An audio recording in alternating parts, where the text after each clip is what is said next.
the thing is, if you hear someone say, I can't, I, I wish I couldn't see another day, or I can't stand my life, I don't want this anymore, take it seriously. Because some people call it attention seeking, or they're just trying to get their attention, or they're just doing this, or that's just how they are.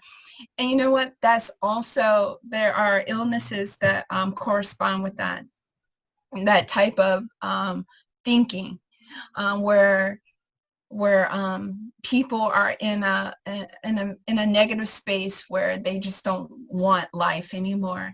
But that's also treatable. So the thing is, you don't really have to figure out if a person is going to do it or not, or if they mean it or not.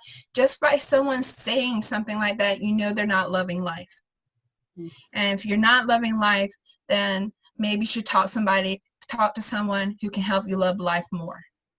Because life is meant to be, just to be experienced and loved and appreciated. It's not all enjoyable. That's for certain. It's not all, but it's supposed to be lived experiments that you appreciate. And if someone wants to throw their life away, then hey, there's something wrong with that picture. And so just in general, they would need to seek get some help.